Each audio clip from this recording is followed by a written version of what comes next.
Hey, welcome to another edition of Real Talk with Real People, a candid conversation with Dr. Caroline Bethea-Jones, and I am your host. Today we have a special guest. So my guest today is Miss Erica Golle. Erica is a teacher at a public high school in New Jersey. She is an adjunct instructor of Women and Gender Studies 101, offered by Syracuse University Project Advance, and she does that on her school's campus. In March of 2023, she was honored for her contributions to women and girls by the County of Bergen's Junior Commission on Women. And we are very honored to have her here with us today. So Erica, welcome to our show. Thank you so much for having me. I really appreciate it. No, we appreciate you. Thank you so much for being here. We're going to have a fantastic conversation. Tonight, we're going to talk about women's rights. And since this is a women's empowerment group, I am also going to allow my executive board to chime in to have this conversation with me. I am always interested in subjects about our rights as women. And I'm going to put you on the spot, Miss Erica, since you are our guest today. Let's talk about women's rights, because you are I'm trying to get the right words, Erica, to describe what you do. So help me out here. I know you're all about women's rights. I know that. Some people will call you a feminist, right? You're a feminist? Yeah, I would say that's fair. I'm a feminist. Mm-hmm. Okay. Yep. So tell me, let's talk a little bit. Talk about how you feel about women's rights. Let me start with this. The reason why I wanted to do this podcast, Erica, as you know, is because I was having a very intense conversation with a friend of mine. And we were talking about the reversal of Roe versus Wade. And she mentioned to me that, well, the way she sees it, if they were able to, and they were talking about the Supreme Court, was able to just pull that out from under us, what else are they able to do when it comes to the rights of women? So I started thinking, and I said, you're right. And that's a conversation that we should have amongst women. And so that is why we have this little gathering here today, so that we can have this conversation. So why don't we start right there, Erica? And why don't you tell me how you feel about that piece of information? I'm sorry, just specifically the idea that we could roll back some of the rights we have now as women. Yeah. So the Dodd case, it really, what it did was it shifted reproductive rights from the federal government to the state governments. So if, at one time, everybody had reproductive rights that were protected. Now it all depends on what state you live in. But rollbacks to reproductive freedom have already been happening for a long time. Specifically in Jackson, Mississippi, there was one reproductive health clinic for the entire state, which is a pretty large state, geographically.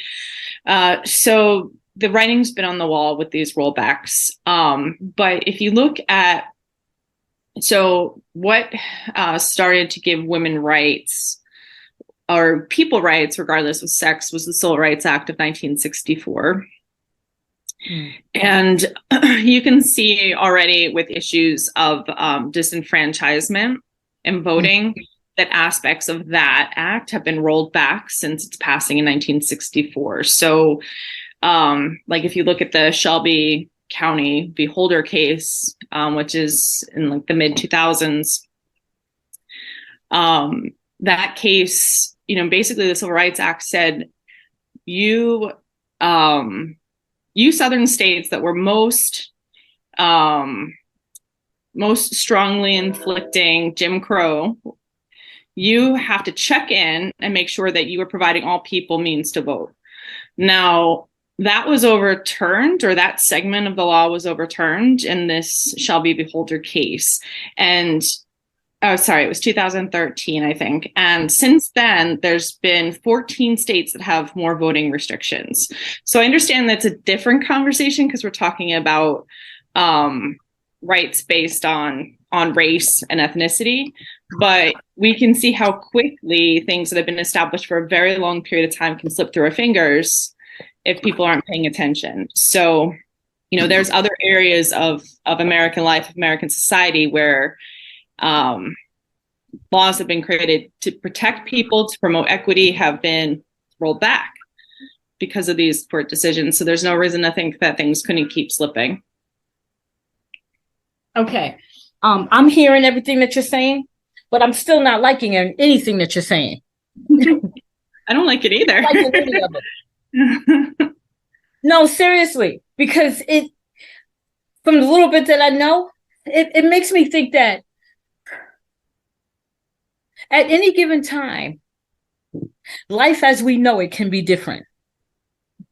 And I know that's a crazy thing to say because that's what's been happening all along. It always happens. But I guess when we live in a certain time now where we think that everything is according to plan and we're doing what we want and, women are doing it for itself and, all of this stuff. But the truth of the matter is, I feel sometimes like it's almost like a carrot dangling in front of you. And at any given moment, that carrot can be taken away. Is that far-fetched or? Well, look at the pandemic. When the school shut down and parents had to take care of facilitating lessons at home, it was women who left the workforce. It wasn't men. Men just kept climbing through their careers, and women left their place of work to take care of those responsibilities. So I guess that would be a really modern example of how, even though we've had advantages, I think, most of us probably work, here, we're the first ones, our careers are expendable. They can easily be erased, whereas as men don't have that expectation. Well, some could argue that mothers are needed in the household. And so it made sense that the mothers would hold back their working to take care of the kids. The kids have to be taken care of, right? Mm-hmm. But you don't actually think it should be women all the time who sacrifices their careers to take care of the babies. I think that is, obviously something that should be discussed within a family. It's their, decision, but it is the default. Okay. All right. So I also have on the line a couple of my colleagues, Lexi Sims and Vicky Sims. And Lexi, you're being younger, a different generation. What are your thoughts? I'm curious to know what you're thinking right now, because I'm looking at you and you look like the wheels are turning. So what are you thinking right now?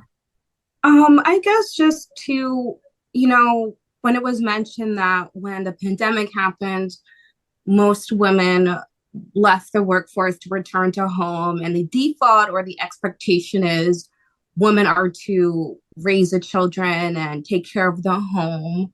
I guess as someone that's a bit younger and does have two married parents, and seeing my friends either be stay-at-home wives or the primary caretaker, I don't know what the word is, but I don't think it should all be on the woman to raise the children, especially even emotionally.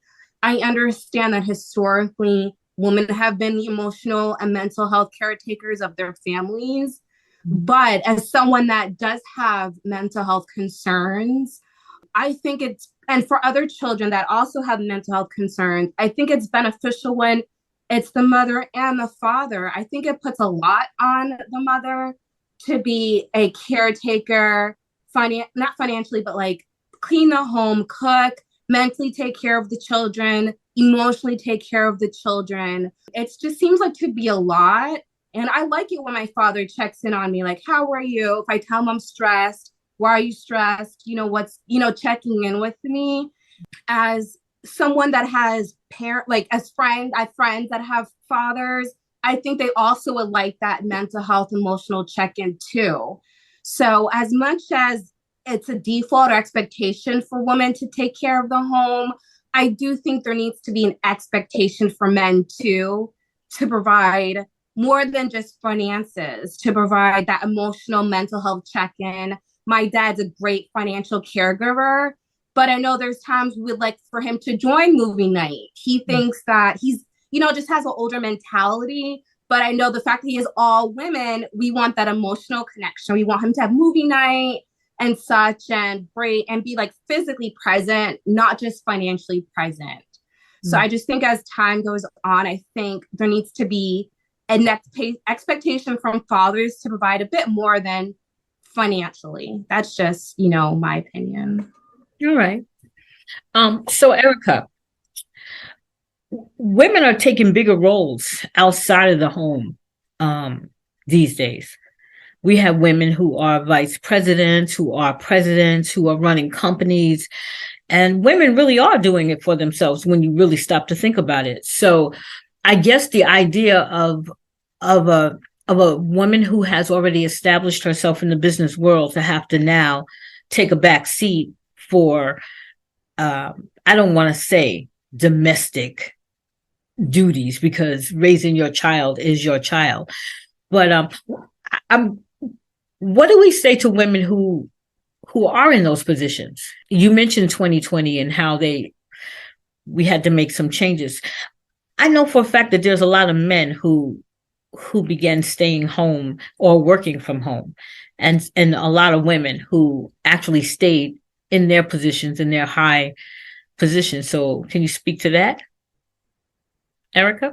Yeah, sure. I think, the data.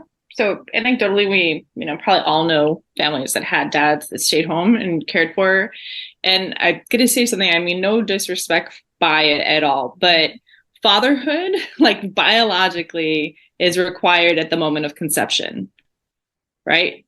So everything that happens with fatherhood is social.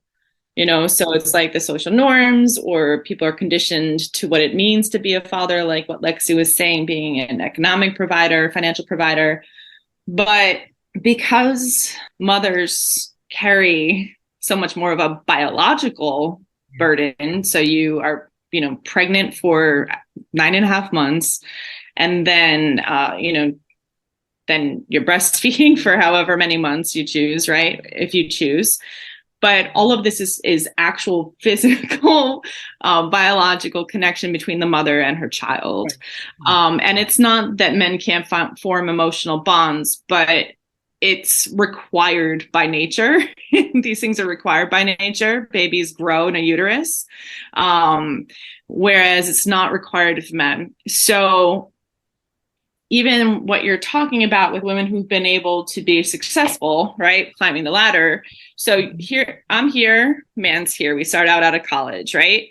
We're climbing. I decide to have a baby. I'm going to have to stay home for a while. Yeah. Right. My body is not going to be, and meanwhile, he is just, elevating and progressing through his career. And because of that, women have fought really hard to have more of a presence in the workforce, but we get almost like 2 jobs, right? We get to go and have our full-time job in the office where we have to prove ourselves there. And then women have to go home and have another full-time job where they're responsible for all that nurturing and love. And, it's just, the expectations are incredibly high. And it's a really, really tough thing for women, even women in really high positions, to sustain unless they have an incredibly helpful system of support. So when we talk about women's rights, what's the first thing that comes to your mind when we even mention the word? What does a woman have a right to ask for, to expect, to demand even? When we talk about empowerment, again, like I said, this is a women's empowerment group. So we're always talking about ways that we as women can empower ourselves to do more for ourselves. So when we say women's rights, it sounds almost as if we're making demands. What does that mean to you when you hear those words? What does that mean, women's rights? To me, it means having the right to have autonomy to make decisions that are best for yourself, your body, your mind, your family, and being able to have that autonomy versus and being able to fight for the right to have that autonomy and not just allow other people, strangers that you don't know in this world, in this country that you will most likely never ever meet, not allowing them to make the decisions for you in your life. So that's what I think about women's rights, like the autonomy and the legal right to have that autonomy. Okay. Erica, what do you think? In terms of, in terms of women's rights, my eyes have really been opened by the class I teach, the Women and Gender Studies class. My professors are, my one professor is Palestinian and my other professor is African American. And a lot of what I knew about women's rights and the development of them over time were like the suffragists, like your Susan B. Anthony getting the right to vote. And then it was in the 60s and 70s, Gloria Steinem and Bella Abzug. But it's always been kind of taught to me as these three waves of feminism. And the reality is that that narrative is missing a lot of the story of the various people who've contributed to women's rights in this country. So when you ask about women's rights, I'm asking well, what kind of women are you talking about? So I'm talking about all women, actually. No, I know, but the thing is, the fact of the matter is that our earliest traditions of feminism and women's rights came from indigenous populations of the Americas. I think, most of us in this chat would be familiar with Sojourner Truth and the Ain't I a Woman speech. The thing that's interesting about that speech is that the one that we know, the one that I've seen performed by Kerry Washington, it was written by a white woman.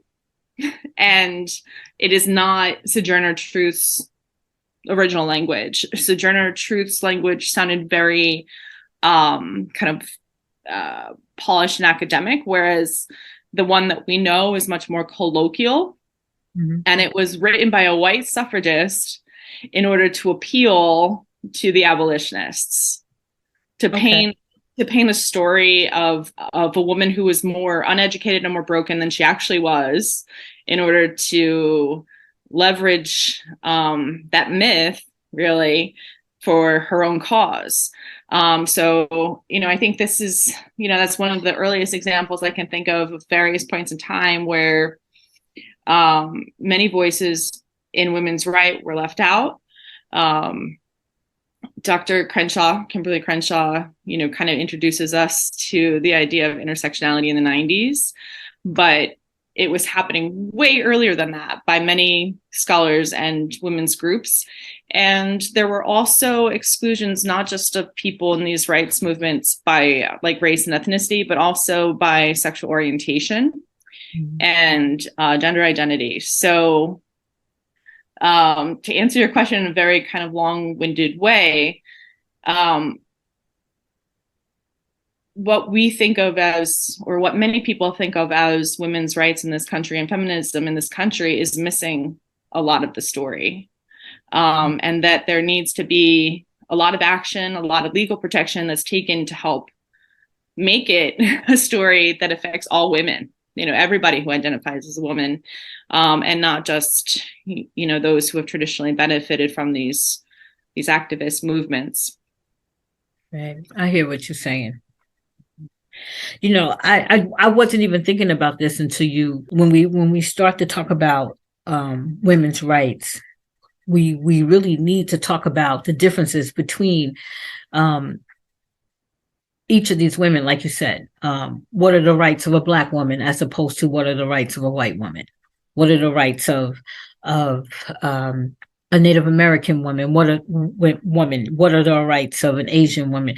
Because it seems to me that even though, as much as we try to get around the whole race card, it doesn't matter what topic that we're talking about. It doesn't matter the conversation that we pull up. It always comes back to this, because I kind of felt that. And even in the conversation that you were saying, who benefits from women's rights? Who makes the decision as to what you have a right to do as, say, a Black woman or a white woman or an Asian woman, right? Because we have different values and we have different cultures. So I don't know, that opens up a whole nother can of worms. I was just, it seems like you're going to say, oh, Caroline, you always talk about the Black and white thing, but it always comes to that. Because, as you were talking, it seems like, well, you were talking about Sojourner Truth, you was talking about Susan B. Anthony, and you was talking about, and I was thinking about the feminist movement altogether, when no woman had any rights, and then we're moving together to try to have rights.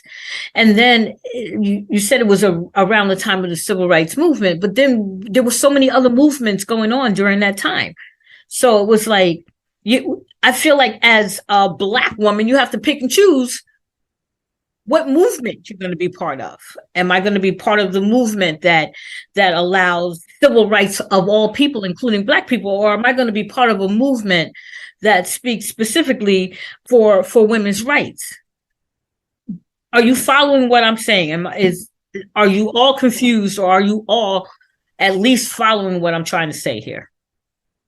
I'm following what you're saying, Caroline. And thank you, Vicky. Yes. And when is it Erica was our guest speaker? When yes, she was Erica. talking, I was thinking of the 60s because I was born in 55. So I'm aware of the women's movement. Right. And it was mainly for white women. Black women joined the movement, but did we benefit from that movement? When I reflect, did we really benefit? And even now today, they don't think about Black women rolling back Roe versus Wade. They don't. For me, I think they just want to make sure white women aren't getting the abortions because they don't want their population to diminish. Okay. That's just how I feel. And you're entitled to your feelings. Does anybody want to add to that? You're shaking your head, Erica. So you obviously agree. Yes. I mean, even if you take race out of it and just think of it as a total class thing, people with financial means are going to find a way of getting access to reproductive health. People without financial means are not.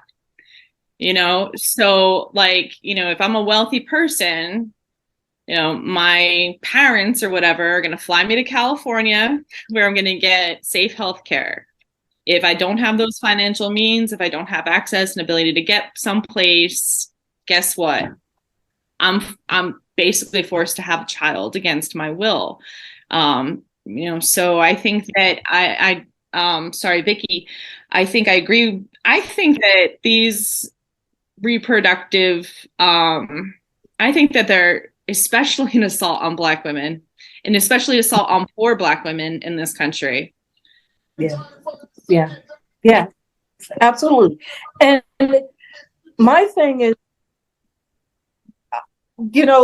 when they talk about they're pro-life, and if you're from an economics that can't afford a child, and you're taking away these social programs that's going to assist me to raise my child. So you're not pro-life, you're pro-birther, because after the child is born and my economics and there's no resources for me, what am I to do? And then I'm characterized as a bad mother because I can't provide for my child.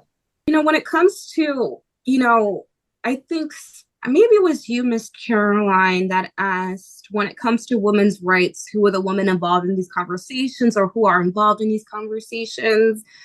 It doesn't appear that there is a wide range of diversity in having the conversation regarding women's rights. It seems as if as an American, you're supposed to vote, majority rules, and then whoever the majority rule winner was, that's who's advocating for you when it comes to these laws, like state laws or federal laws. However, it doesn't appear that that person, that elected official that's supposed to be representing you as an individual, representing your county as a group, it doesn't seem like that elected officials making these decisions with their people in mind, the people that they're supposed to represent as far as their county or their state. They're not making these decisions with them in mind. So it's like they have these campaigns, they speak these buzzwords. When it actually comes down to rulings and such, it's like, did you forget who you were talking to? Did you forget who you're supposed to represent? And it's almost like tunnel vision regarding these women's rights. It's like, are other women involved? Is it just man making these decisions? Is it just Caucasian women making decisions? Is it just Caucasian men and women making these decisions with one Asian woman on the side, and they're making these decisions for all women in the state or country? It seems like actual women and women that are affected by women's rights are not being included in that conversation. And for me, it's like a big question mark, and why. So, Erica, if I ask the question, what do women need to consider when they're thinking about their rights and the possibility that their rights can be removed? What do they need to consider? And I'm talking all women right now, all women from all walks of life. Well, that's a multi-layered question. It is, but I know you can handle it. All right. So, I think that one of the ideas that's promoted for in any kind of social justice movement is an idea of solidarity. But the issue with that is that if you don't consider the nuances of people's culture and people's identity, you create this monolith that all women are the same, right? And then you put forth laws that are going to benefit the majority. And that's how we've always approached it. So I guess the most practical example I can think about it is that American women tend to think that Muslim women are oppressed and need some kind of saving, right? Because of covering laws, et cetera, et cetera. But, modesty is something that is embraced and chosen by many parts of the Muslim world. And in many ways, contributes to a woman's power in that she can be judged for the content of who she is rather than the way she looks, because she's, dressed modestly. But that idea of liberation challenges everything that, mainstream feminism would consider progressive. So I think, kind of just weaves back to what we've already talked about a bit about how feminism needs to look to all women and, and all women and, queer women too. And,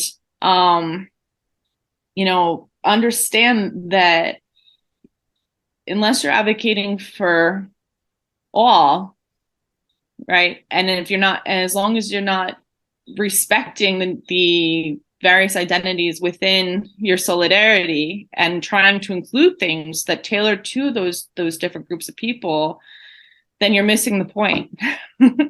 Then you're missing the point, because what you're doing is you're just reinforcing the power structure. The patriarchy is just continuing to exist the way it always has, because it's benefiting one group of people over the other. It's pinning one group of people over the other.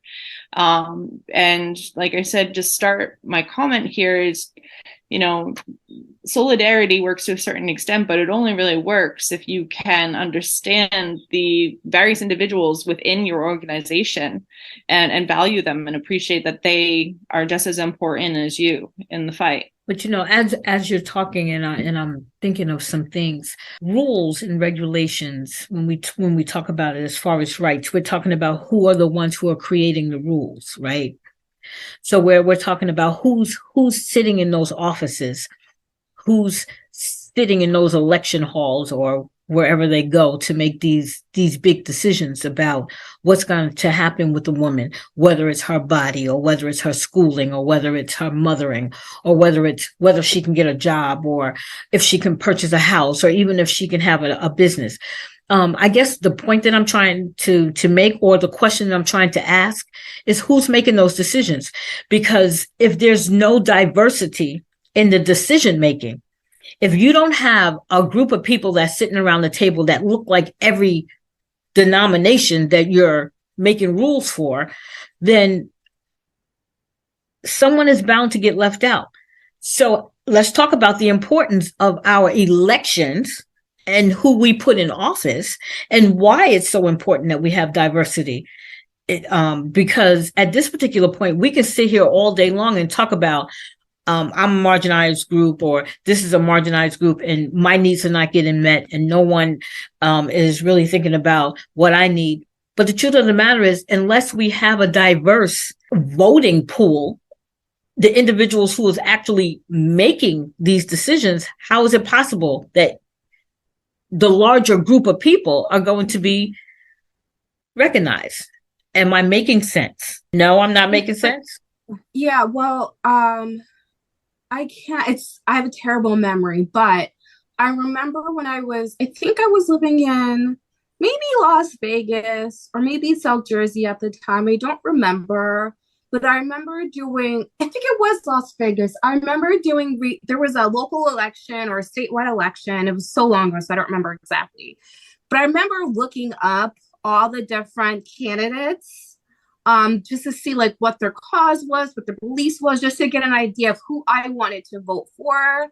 And at that time, it could have been around like 2000 and I moved there in 2019. Wait, I moved there 2017 to 2019. So somewhere within that 2-year period, I was doing some type of voting. And if I'm not mistaken, majority of the electees for what I was voting for were all Caucasian and mostly men. And out of all their talking points and such, only one actually resonated with me. I don't think women's rights was talked about, but education was. And I was just starting my career. So I was really big on, well, I guess I have to go with education as something that's important, because I don't think women's right was a talking point. But as you said, with diversity, there was really no one diverse on that panel to vote for. So their cabinets or the people that would be working alongside their political career were also not diverse as well.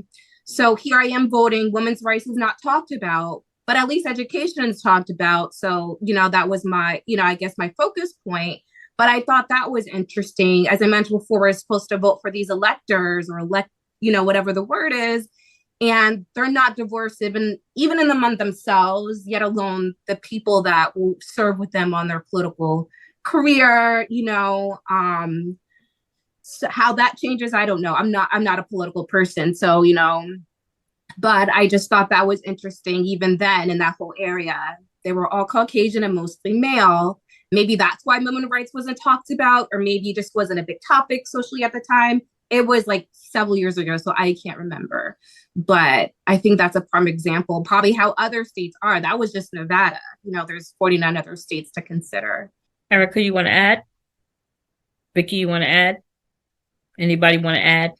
When you talked about diversity, and it's true, there's not enough diversity in the candidates, but ownership is on us getting involved in, I guess, civic duties, starting there, with the school, just at your local level, and it takes money to go into politics or, run for whatever office, so you have to, it's a lot to get yourself out there and to be recognized and known and be amongst the people, but it has to start somewhere, and we have to be diligent of the candidates that we do see. Yeah, that are on the ballot. Like Lexi said, when she moved to Vegas, she looked them up, and to see what they stood for. So we had to do things differently, or this world is not going to be here.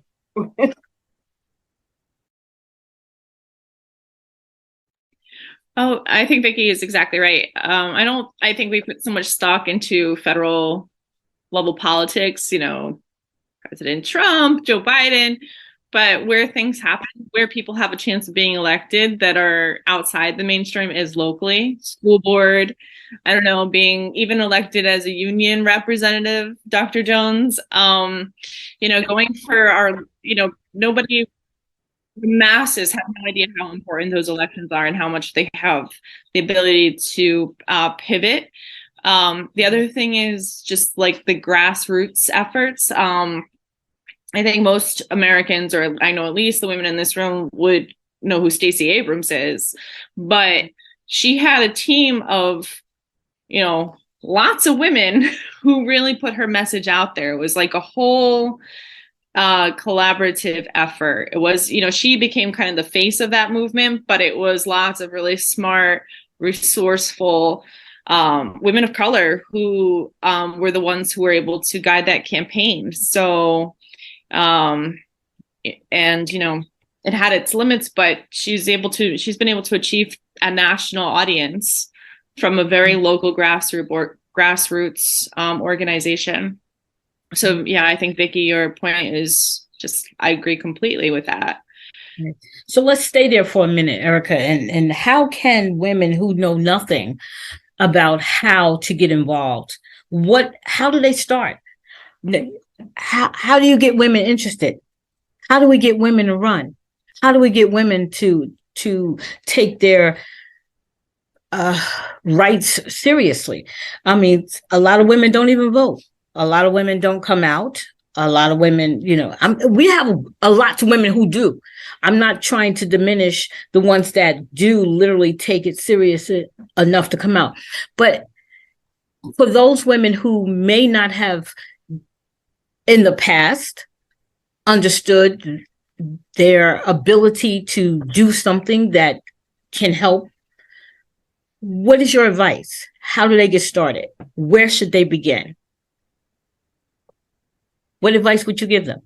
Well, I'm embarking on my first campaign now. Currently, I'm running for office in my town.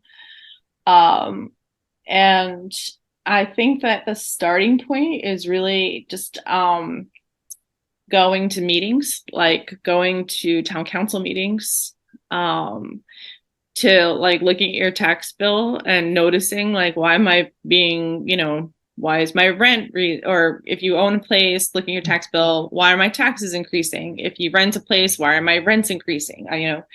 And asking those questions at council meetings or school board meetings. Because if you just show up and start asking questions at meetings, all of a sudden you're holding these elected officials accountable, and there begins the agency. If you just assume nobody wants to hear from me, I'm just so-and-so, they're not going to listen to me anyway, then they'll just continue making decisions without you. And you still don't have the opportunity to say anything about it. They might continue to make decisions without you, but at least in a public arena, meetings that are recorded, no one can deny that you've said it, that you've asked it. So that's what I would suggest for women who are interested in becoming more politically active. That's where to start. Turn up for some meetings. And do you think it's important for women to become more politically active? Yes, absolutely. The personal is political. Yes, I think that, if you look at the Supreme Court, there's 9 justices. The 6 that voted to overturn Roe, 5 of them were white men, and the other one was Clarence Thomas. I'm sorry, 4 of them were men. Sorry, one of them was Clarence Thomas, and the other one was Amy Coney Barrett, who was a Trump nominee, a very conservative judge from Notre Dame, right, with a very strong reputation for not being especially friendly to reproductive rights. The votes came from people that had the power, and the other 3 women, the Jewish woman, the Latina, and the Black woman, didn't have a say, right? Because they were outnumbered.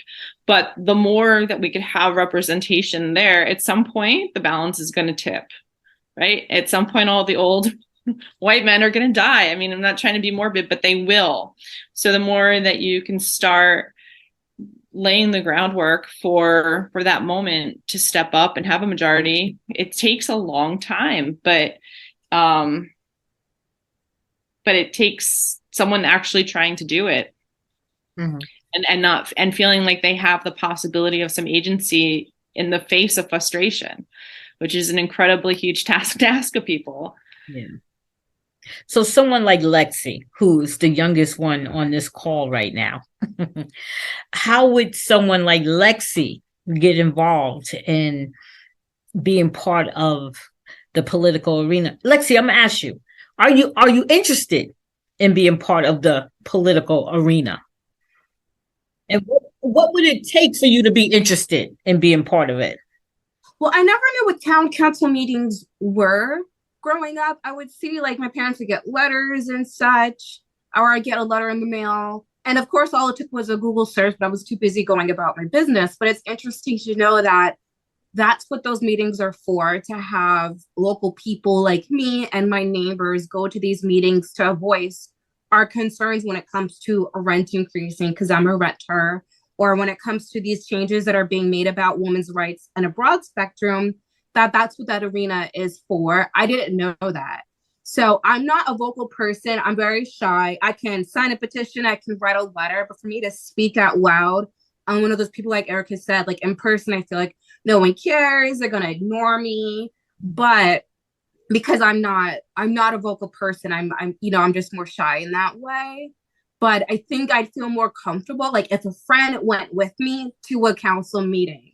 I feel like I, as a person, I need that support, and I think my friends would come with me. So I think that's what it would take for me to get involved, for me to start locally at a town council meeting, and having a friend be there to encourage me to say what I want, or at least be there as a support system. Sorry, I was waving too. And so Erica, I'm bouncing this question back to you because you're our special guest, so you're going to be on the hot seat a lot. So what can we do? What can we do to encourage other women to get involved, whether it's on a local level, whether it's in their school system, or whether it's just at the county level? What can we do as women? Because this, again, we are a women's empowerment group. So I want to empower another woman to take the reins of moving toward trying to make changes for all women. What direction should she go in? Well, where do we start? Do you live in the same community?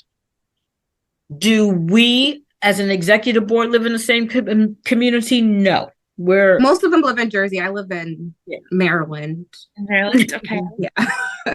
I mean, maybe kind of what Lexi's saying, that there's power in numbers and more. So basically the way a council meeting happens is that they'll like go through all their business, and at the end they open it up to the public, and they're like, does anyone in the public have anything they want to ask or say?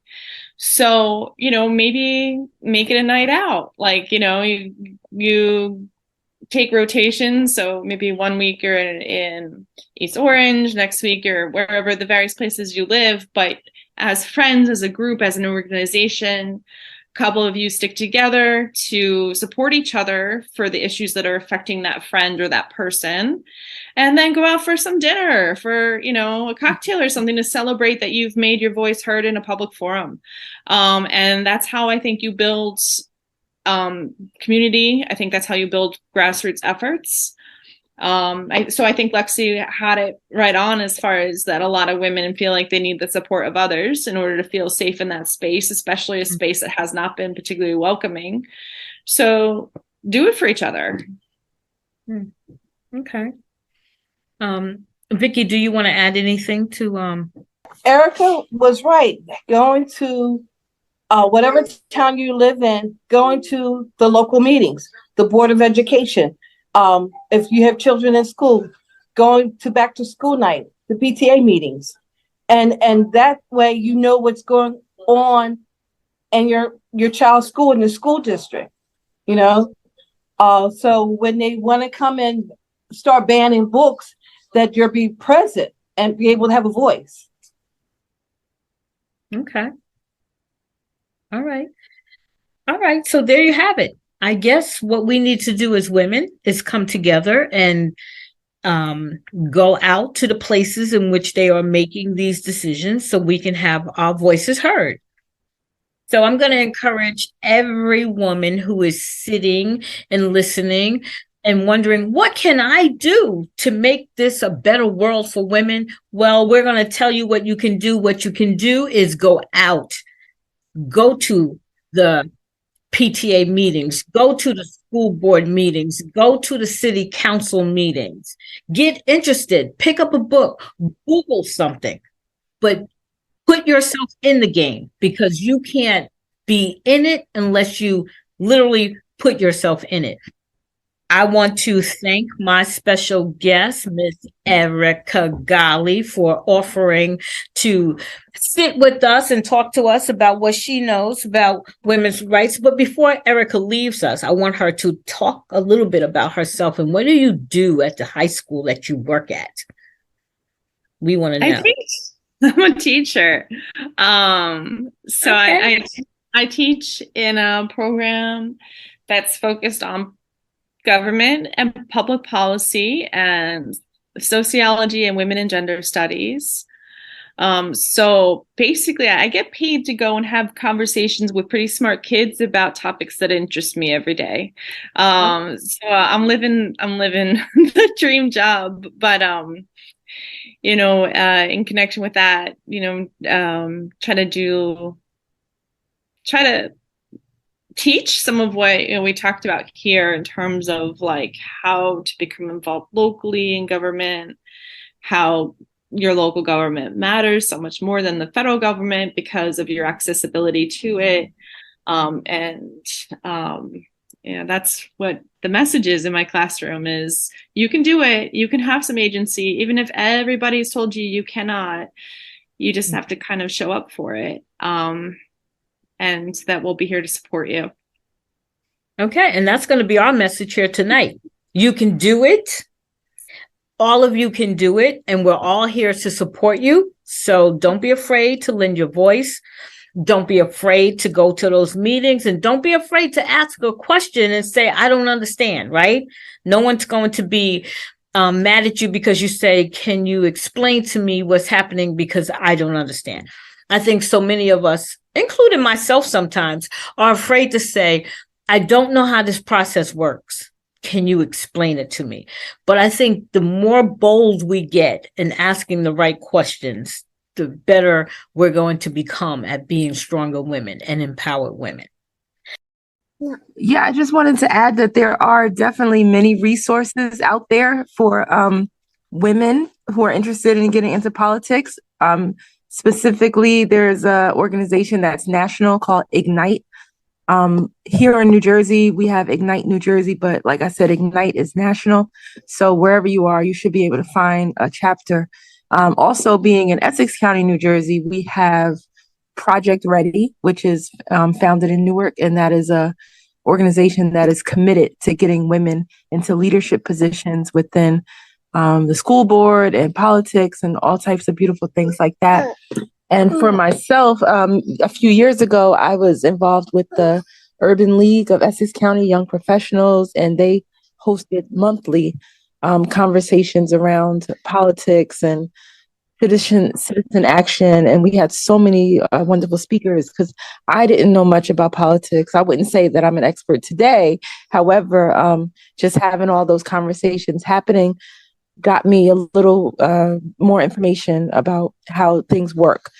So I would definitely suggest that people, if you're interested, or if you don't know if you're interested, and you might be, a good place to start, like Erica mentioned, is going to meetings of your city council, but not just city council. Perhaps there's an organization in your town that is hosting meetings related to this topic where you can just ask questions in a casual way, because the council meetings won't be an opportunity for you to ask questions. Just like when you go to church, you can't raise your hand during the sermon. That's why you have the Bible studies if you want those additional questions asked and answered. So yeah, council meeting would be to listen and to learn about who the folks are, who the players are. But you would not be able to get your questions answered at that time. So going to the local organizations that follow these subject matters would be your best bet to have that hands-on activity. Okay. That was actually good. So you have been listening to Real Talk with Real People, a candid conversation with yours truly.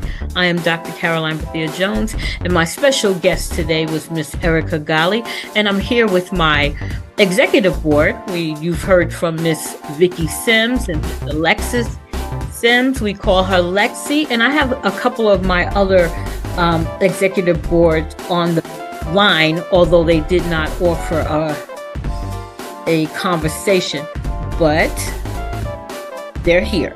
So we're going to say good evening, and we will see you again next time. When my next topic, I can tell you what it is right now because I know what it is. I'm going to be speaking about entrepreneurship and how women can start their own business. We're going to have someone here who has successfully started her own business, and she's very successful at it, and she's going to give us some sage advice as to how you too can be an entrepreneur and start your own business. So thank you for listening, and we will see you next time. Bye-bye.